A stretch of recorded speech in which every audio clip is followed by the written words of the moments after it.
URHOBO me in Nigeria me Meropa Merama Vianu Penale Pedete Kelwemrupe Godibupe Bano Piaquaya me Kemuke Muroga never call when you yapo. What do you close what you wear? Audible music must not fade away. Okay, or medicated. What better well, okay, or medicated. What that the motor, okay, or medicated. What can I get okay, or medicated? I can never okay, or medicated. Okay, or medicated. What a okay, or medicated. What a motor, okay, or medicated. What I can do, okay, or medicated. What will I kill on medicated? What I will kill on medicated? What are the motor kill on medicated? What can I get kill on medicated? I can never let off kill on medicated. Lady, oh, what are the motor kill on medicated? I can never kill on medicated. What will I kill on medicated? What I will kill on medicated? What are the motor kill on medicated? What can I get kill on medicated? I can never let off kill on medicated. Lady, oh, what I will. What are the motor kill on medicated? Lady, oh, what I get kill on medicated.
Robo kwanyiri tewe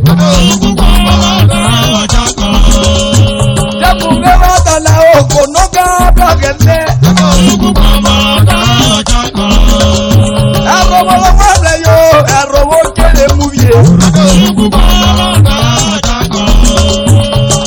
Oblenu akela waji kete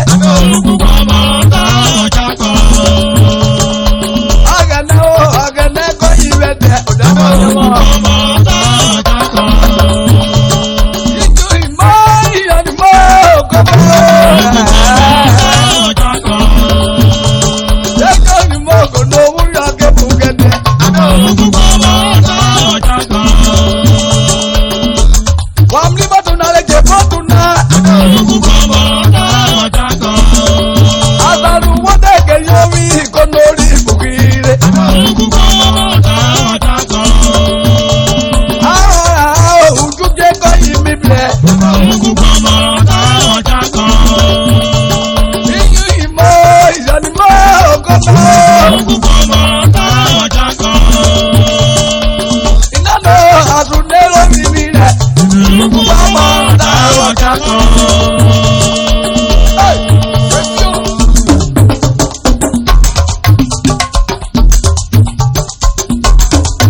Mama, hello, be a man. You be careful. They make the AGOFURE motors. Okay, come me go see way. The choir maybe they bury AGOFURE with me motors. AGOFURE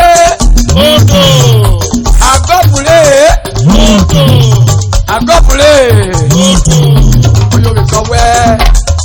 Where you go?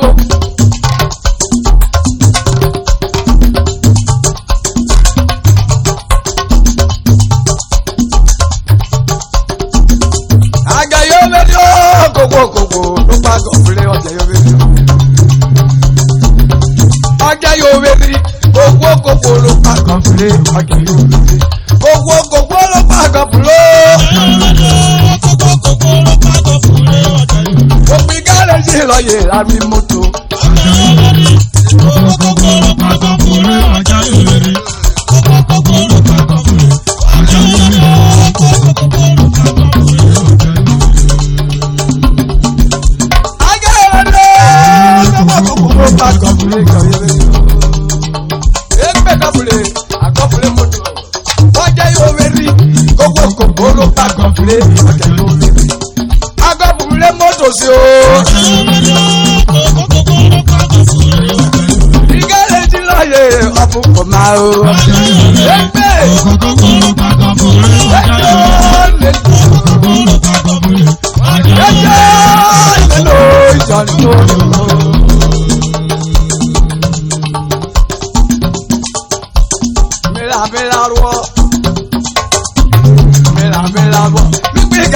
AGOFURE.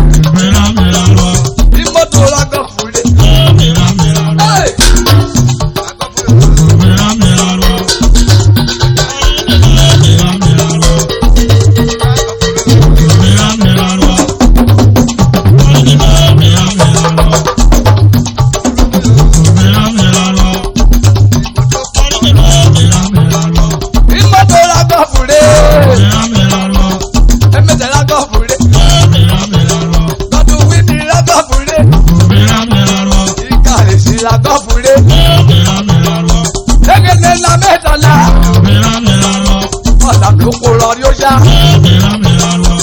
Ìgò ọgbọ̀n nọ́nà. Ọjà ìyàfó lérí ayé. Wọ́n dàbí mọ́tò ráyè. Ìjúwé yẹn kò gbá wẹ́wẹ́. Kọ́jà kàtà wọ́n ráyè. Èpùlí Nàìjíríà lọ. Ìgà lè jí láyé lọ. Ìkòkò ẹ̀là kọ́fùlé. Ìgbẹ́ kò tó rà kọ́fùló. Ìgà lè jí rà kọ́fùlé. Ìgà lè jí mẹ́ta náà. Ọ̀pọ̀ lè mú fún ma. Ó pẹ̀lú ìgà lè jí náà. Fún ma, ìgà lè jí àkọ́fùlé. Ọmọ tó pa, ìgà lè jí àkọ́fùlé. Àjẹ́ ẹgbẹ́ ìrùkú. Àjì mọ́tò ráyé gánà. Ó dé gbogbo àgbẹ̀tì yìí. Ó ní gánà ìgà lè jí é lọ. Ó pa àwìsà ìgà lè jí é lọ. Ó dé tó bèkó ìgà lè jí é lọ. Ó ní kótà kọ̀tù ìgà lè jí é lọ. Ó dé tí wọ̀lì ìgà lè jí é lọ. Ó ti sàbẹ̀lẹ̀ ìgà lè jí é lọ.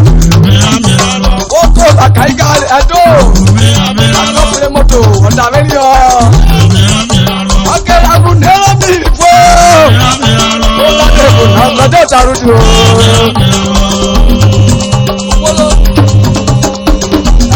Àgbà méjì.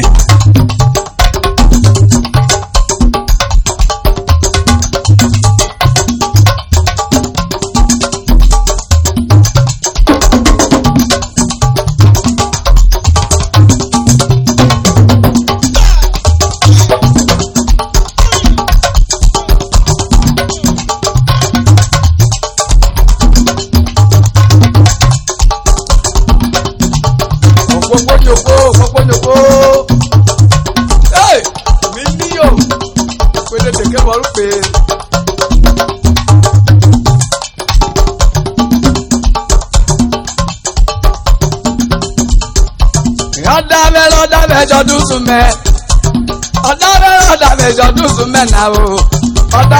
Ọ̀dàmẹ́jọ dùsùn mẹ́ lò. Ejò.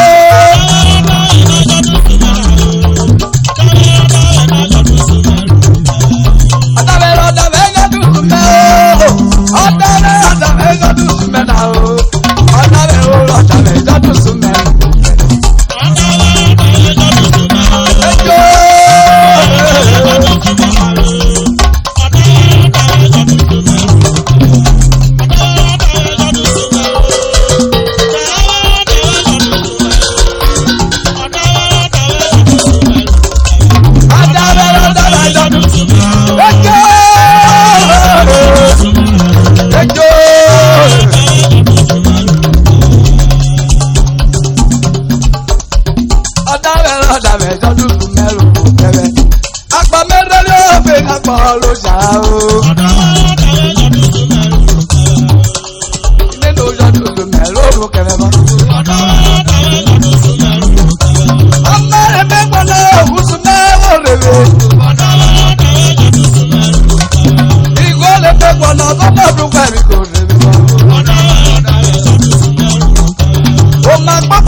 robo, akidere wa mena robo. Agana baby go, musu baby go. Oda me na obi ko jodu sume uma. Arale beje me karu wemi. Agana baby go, eje me karu wemi. Agana baby go, arale beje pio. Ayi di moto, agana baby go. Moto ri wodala beji meji moto ko daro ma gbogbo waye ko daro gele aka babu raiwa ena nejo bi rimigela aro de wo ba oko wo kuji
URHOBO Okpan in Arhibo. Hey, the boy! AKA Olekiri Yota. Okpan Yoba, Amubi and Luke Nagbaru. You can you walk, Sarah. Hey! 1 minute.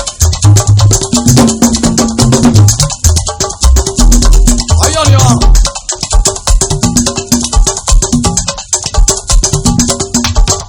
Hey, Mr. Igoronye.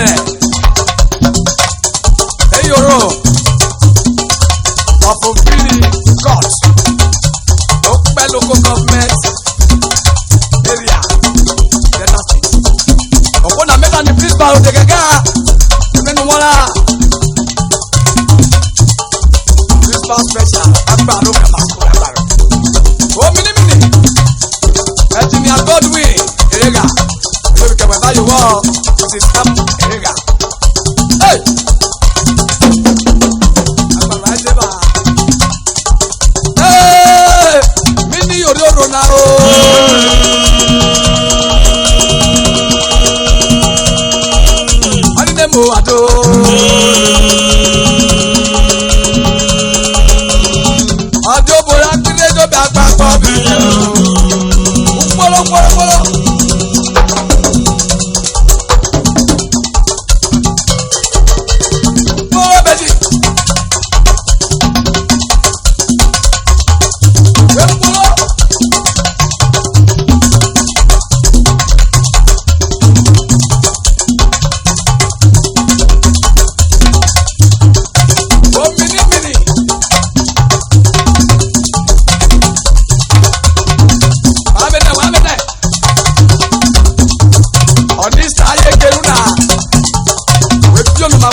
Subscribe to our YouTube channel for more Old Robo songs updates and also share this video to all robos worldwide.